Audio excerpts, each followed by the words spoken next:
Hello, everybody. I'm Jesse Waters, along with Kellyanne Conway, Harold Ford Jr., Kayleigh McEnany, and Greg Gutfeld.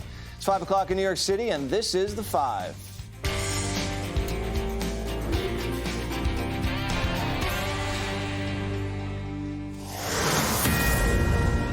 Ayatollah Jr. might want to watch his step if his legs are working, because the U.S. military shredding his Iranian terror regime piece by piece. And now the Pentagon sending about 5,000 sailors and Marines to the Middle East as part of the amphibious Ready Group and the 31st Marine Expeditionary Unit. This as President Trump issues his most heated threat yet to Iran, posting on Truth Social, quote, "Watch what happened to these deranged scumbags today." And the Secretary of War is vowing no mercy. Looking up, the IRGC and Iranian regime sees only two things on the side of aircraft: the Stars and Stripes and the Star of David. Iran's leadership is in no better shape. Desperate and hiding, they've gone underground, cowering. That's what rats do. We know the new so-called not-so-supreme leader is wounded and likely disfigured. No quarter, no mercy for our enemies. As for when the one-sided beating will end for Iran, the president telling Brian Kilmeade he'll feel it in his gut. And it's going very well. We're way ahead of schedule, way ahead. We had no idea it would be this far ahead. We've knocked out close to 90% of their missiles. We could do things that would be so bad they could literally never rebuild as a nation again. And we're trying to be nice about it. We're not doing it. When are you going to know when it's over? When I feel it. Okay. I feel it in my bones. We have to do a little excursion to get rid of mad people, crazy people that want to have nuclear weapons. And as Iran's Navy sits at the bottom of the ocean, the Democrats scrambling for their latest reason to claim America's losing by lying about Trump's mental state. I have great sympathy for our soldiers and our military leaders. They are being given directions by a senile old man who is losing his mind. And so it's no surprise that this war is going horribly. What have we achieved? I mean, we've taken Khamenei, who's 86, and so far we replaced him with his son, Khamenei Jr., who's even a bigger hardliner. I just hope the president stops this war. I don't care about the politics. All right, Kayleigh, we're about 2 weeks into this. How are we doing? Well, the senile old man losing his mind, I wasn't aware that Biden was back to being commander-in-chief, but I guess that's what Chris Murphy must be referencing. Of course, he's not. Chris Murphy decided to lie about the president. He went on to say there's no viable war plan. I've never seen no viable war plan that resulted in a 90% reduction in ballistic missiles coming from Iran.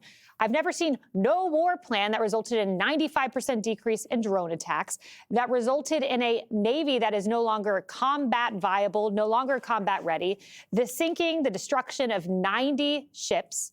Never seen no war plan that hits 6,000 targets. It's an abject lie. The data points are there. There is a war plan. It's working to great effect. Chris Murphy goes on to say they change their goals and their aims every single day. This is the refrain from Democrats. There's no objective. There's no objective. Oh, wait. Well, we've known the objective for decades. Bill Clinton, we have an overriding interest in containing the threat posed by Iran. Barack Obama, we will never allow them to get nuclear weapons. Joe Biden, we will never allow them to acquire a nuclear weapon. We know the objective. Every Democrat president in modern history has said it, but one took action. This is going extraordinarily well. Trust President Trump. He was right on Maduro. He was right on Fordo. He's going to be right here again, and he will know in his gut, as you pointed out, in his gut, when it is time to exit. Imagine the press in World War II, Greg, asking Roosevelt, what's going on? Do we have a war plan? Are we losing? What happened? Why did the Germans do this? Yeah, let me tell you everything right now. I'm going to lay it all out for you. So the Ayatollah he might be disfigured. He's already impotent. I have a feeling that the 72 virgins are going to convert to Buddhism. And they say he's apparently in a coma, which is prompting Democrats to say, been there, done that. I think that CNN is leading the pack in their war journalism. They did the classic CNN story where they take something they don't like and they tie it to climate damage. What day are we in? We're day 13. They finally did the strikes, have caused immediate pollution, environmental damage caused by soot and hydrocarbon. You know, this is the first I've ever heard about this. I had no idea that when you drop bombs, it doesn't clean your dishes. I mean, it's like, you see these plumes of smoke. I think we can figure this out ourselves, CNN. But the Dems and the media are suffering from something I coined, CTS.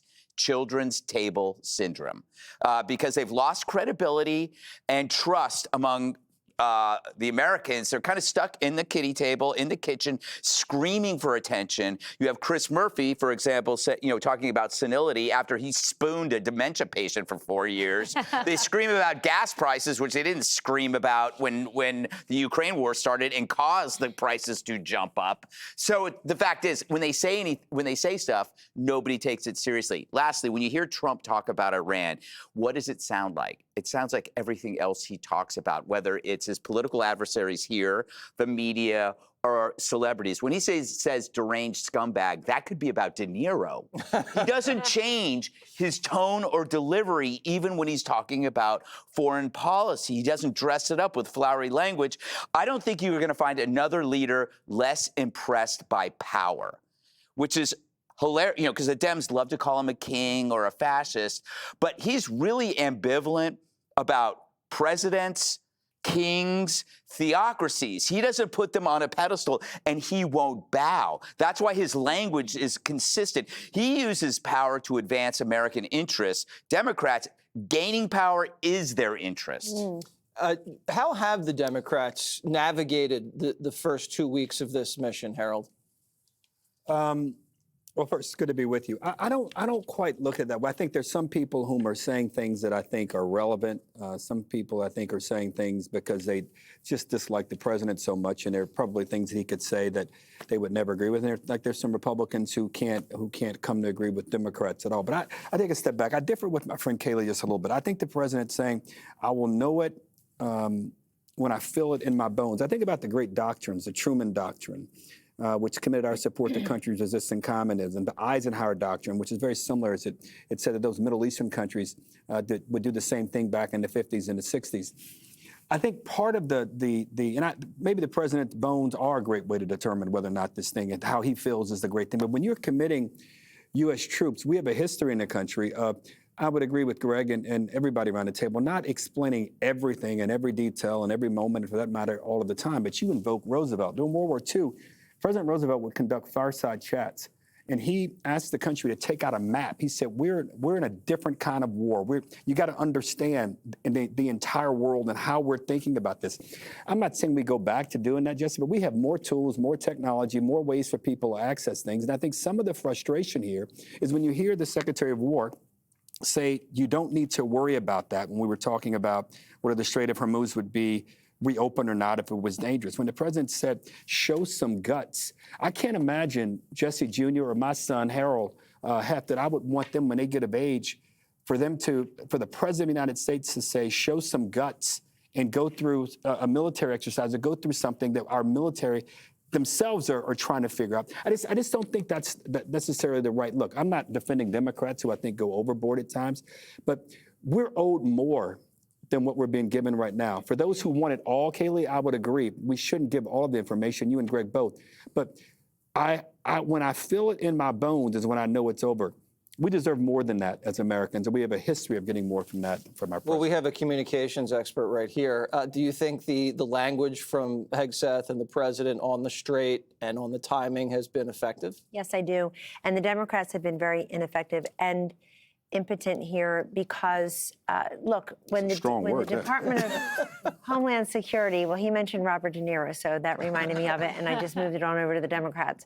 But on this one, when the Department of Homeland Security was founded, it passed November 25th, 2002. George W. Bush, the president, signed it into law. There were 118 co-sponsors in the House. including Democrats. It passed the Senate 90-9. Now you have a Democratic Party who won't even fund the Department of Homeland Security. So there's a straight line between that and how they feel about Iran. What the Democrats need to understand is, on this one, you're either with America or you're with Iran. There is no middle ground. There's no gray area. Our commander-in-chief has made a decision because he's the only one with the courage to do what every single president, right, left, and center has said, we should do, we should do, we should do. We've tried everything else, Jesse. We tried sanctions. We tried moral suasion. We tried being nice. We tried being tough. This is a guy who's saying, enough. I know we're used to presidents like Obama that give them $400 million of cash, and Biden, who 2 days into his presidency delists Hezbollah and Hamas as foreign terrorist organizations and sends John Kerry there to renegotiate the JCPOA. They are nuclear capable. Secretary of State Rubio said that Iran can develop over 100 missiles a month, and they have 1,000 one-way drones already. We are developing about 6 or 7 interceptors over that same month. You do the math. So it takes a 4-letter word called will to have done this. We have a plan. Politics is supposed to stop at the water's edge. And I think the Democrats should read an excellent op-ed by a big Democrat in today's Wall Street Journal, David Boies. Excellent op-ed saying, look, whether you like Trump or not, you have to support what he's doing. And he also points out there's a lot of anti-Semitism at play here, too, in the Democratic Party. It's not just on our college campuses here at Columbia and elsewhere. It's in our halls of Congress. And they are opposing something. Look, last point. Donald Trump is able to do this now because of what he did in his first term.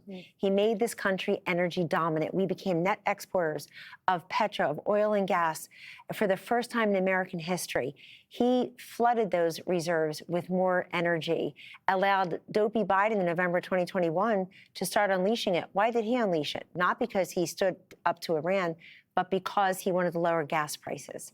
And Donald Trump doing that, plus establishing these great relationships with the Gulf state nations and buckling them up last year when he went around the globe and firmed up those relationships, the Abraham Accords, that's economic security, that's national security, that's diplomacy. So President Trump has made this moment possible and then had the courage to do what everybody said couldn't be done. The Democrats would rather be upset about 47 words in a Trump tweet or a Truth Social post than the 47 years Iran has been raping women, murdering its own people, throwing gay people off of bridges, and threatening the world's oil supply.